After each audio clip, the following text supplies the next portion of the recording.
Assalamualaikum warahmatullahi wabarakatuh. We are college students of Iki Budi Utomo Malang. Here we are in Singasari Temple. And we are going to ask about the guide about Singasari Temple. Buah mangga dimakan bekicot. Let's check it out. Let's start.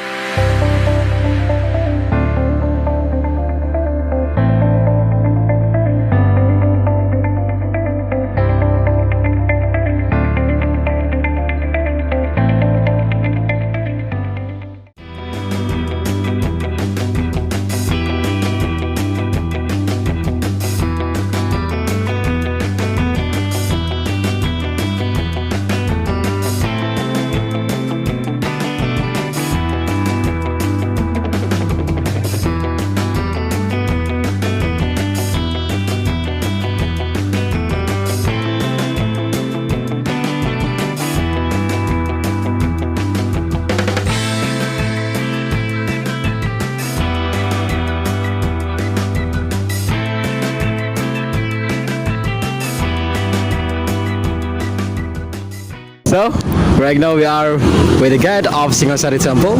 We're gonna give some question maybe to him. Oke, yang pertama, namanya apa, siapa ya? Ya, perkenalkan nama saya Bapak Jaman Huri, panggilannya Pak Jaman, sebagai juru pelihara Candi Singosari. Oke. Udah berapa lama Bapak kerja di sini? Kalau saya bekerja di sini ya mulai 91, Mas. 91 Pak ya? Udah Iya. lama juga Pak ya? Hah? Udah lama juga di sana? Udah lama. Oke, nomor dua, bisa mungkin minta tolong jelaskan kapan berdirinya Candi Singosari ini, Bapak? Mulai ya sekarang. Iya. Candi Singosari dibangun pada tahun 1268 sampai 1292, masa Raja Singosari yang kelima atau yang terakhir. Nama rajanya Kertanegara. Candi Singosari terbagi 4 bagian. 1 batur candi atau teras candi yang dinamakan batur pondasinya, yang dinamakan teras untuk berjalan di depan ruangan. 2 kaki candi dari teras sampai muka kala yang di atas ruangan itu, yang disebut purloka. Istilahnya hidup di alam bawah. 3 badan candi dari muka kala bawah sampai muka kala atas yang disebut buah loka. Istilahnya hidup di antara langit dan bumi.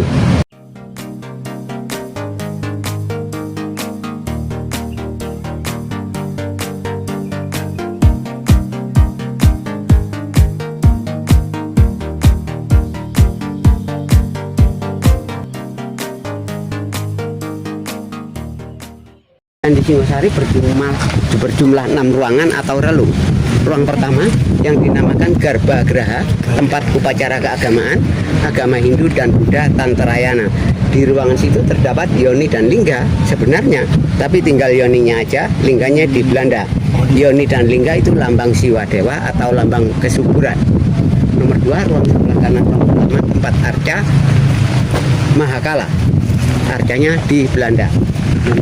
Ruang yang menghadap ke utara, tempat arca Dewi Durga Mahesa Suramardini, arcanya juga di Belanda. Nomor 4, ruang yang menghadap ke timur, tempat arca Ganesha, arcanya juga di Belanda. Nomor 5, ruang yang menghadap ke selatan, itu masih ada arcanya, namanya Siwa Mahaguru atau Resi Agastya. Istilahnya penyebar agama Hindunya turunan dari orang India. Nomor 6, ruang sebelah kiri ruang pertama, tempat arca Nandiswara, arcanya juga di Belanda. Candi Singosari ditemukan oleh seorang Belanda yang sebagai gubernur pantai timur Laut Jawa, namanya Nicholas Engelhard, pada tahun 1803 dan direnovasi oleh seorang Belanda pada tahun 1934 sampai 1937 selesai seperti ini. Kan tadi tempat yang pertama itu buat upacara keagamaan. Ya. Ada berapa banyak orang yang bisa masuk di sana?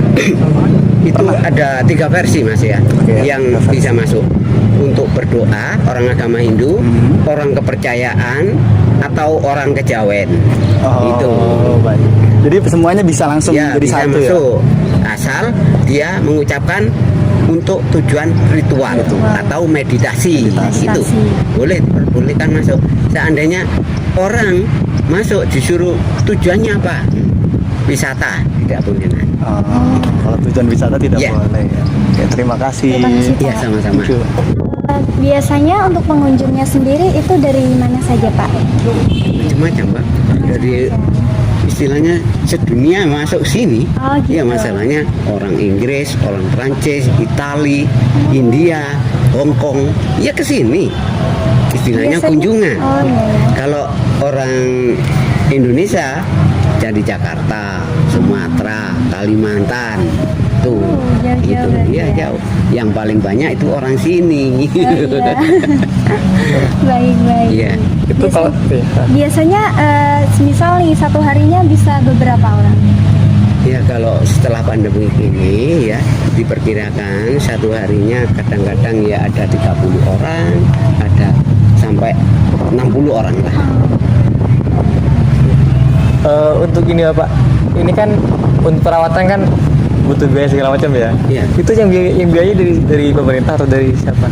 Kalau dari pemerintah, maaf Mas ya, Iya. saya jangan diucapkan ke Oh, medsos iya, ya. iya. Masalahnya Ini enggak berarti. dari pemerintah. Kejang satu, di sini kejang 2.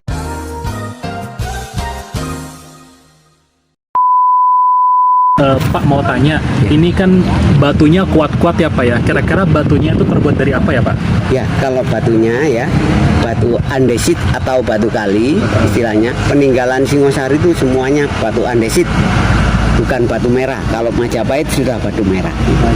Ya. Oke. Soalnya terlihat dari bangunannya itu sangat-sangat kuat ya Pak ya. Enggak, mungkin hanya lumut sedikit tapi masih kokoh. Sudah berapa tahun Pak kalau boleh tahu? Ya, kalau ini mulai abad 13 Mas ya. Abad 13. Ya, mulai abad 13 sampai sekarang ini.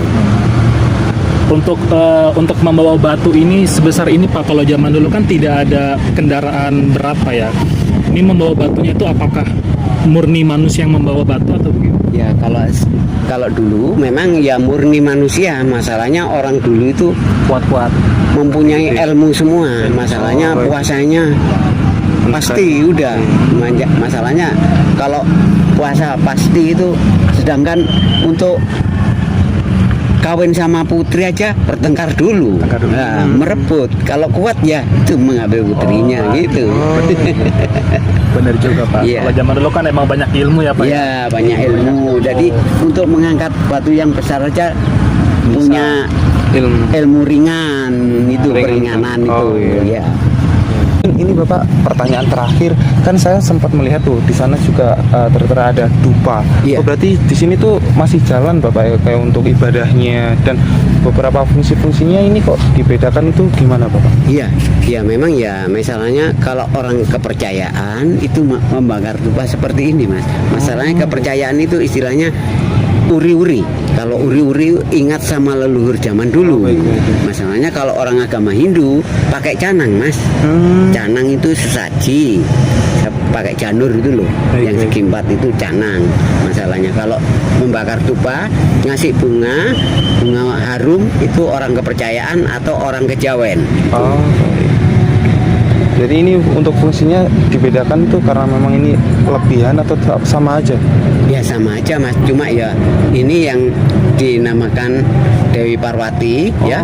Dewi Parwati itu istilahnya istrinya dewa. Nah, istrinya dewa, masalahnya ya seorang dewa itu kan istilahnya seperti kalau sekarang itu apa? Kiai ya? Iya, bisa. Kiai, atau kalau wali ya beda kalau wali. Oke. Baik, untuk yang terakhir Bapak, apakah kayak seperti ini tuh kan contoh kayak tadi itu terlihat kayak kepalanya nggak ada, itu memang karena rusak atau memang buatannya seperti itu Bapak? Ya maaf Mas ya, masalahnya kalau kepala putus semua, kondisinya waktu ditemukan seperti ini semua. Oh, berarti udah seperti ya, itu. kondisinya seperti seandainya masih utuh bagus dibawa ke Belanda semua. Nah, baik. masalahnya Jadi putus tersisa, ya? ini ya, putus kepalanya ini. Kalau Tersisa. itu ada dua kemungkinan Mas, kena alam atau waktu peralihan agama dari Hindu ke Islam. Oh, Raden baik, Patah. Baik. Nah, penyebar agama Islam itu Oke. Raden Patah. Jadi dipatahkan semua kepalanya supaya nggak dipuja. Oh, Nah, baik. gitu. Oh, iya, Ya, iya. kalau masih utuh bagus, masih Disembah. Ya. Masalahnya kalau saya sendiri Mas ya 31 tahun di sini bekerja ya, itu sering mengantarkan orang agama Hindu. Yang masalahnya agama Buddha juga saya ikuti. Masalah ngikuti itu mendampingi aja. Maka saya sendiri orang Muslim Mas, ya mendampingi aja. Jadi orang agama Hindu untuk berdoa nggak berani masuk, saya dampingi. Tapi ya saya nggak membaca doanya orang Pak. itu ya, cuma ya apa Hanya mendampingi. selawat saja. Orang agama Buddha juga gitu. Toleransi. Saya diajak keliling sampai 9 kali. Ya, tapi disuruh membaca di depan ruangan, suruh membaca sampai membawa dupa itu saya juga membawa di depan ruangan, istilahnya Buddha gitu, suruh ngikuti Buddha gitu. Itu sampai 9 kali keliling itu, ya itu. Jadi istilahnya menghormati sesama agama lah Mas. Iya, toleransi. Iya. Mungkin cukup itu ya Bapak. Ya mungkin cukup sampai di sini Pak ya. Terima kasih. Saya ucapkan banyak-banyak terima kasih Bapak. Iya, sama-sama. Matur suwun.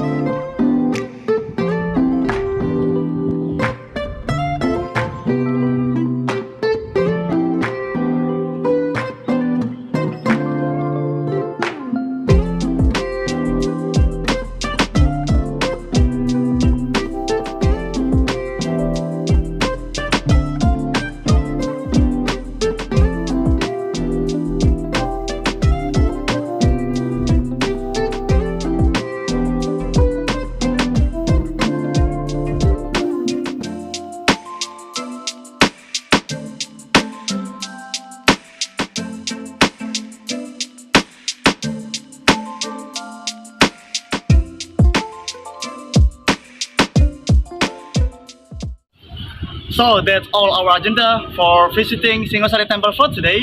I hope you can get benefit from our video, and To us we say, ikan hiu muter-muter. see you later.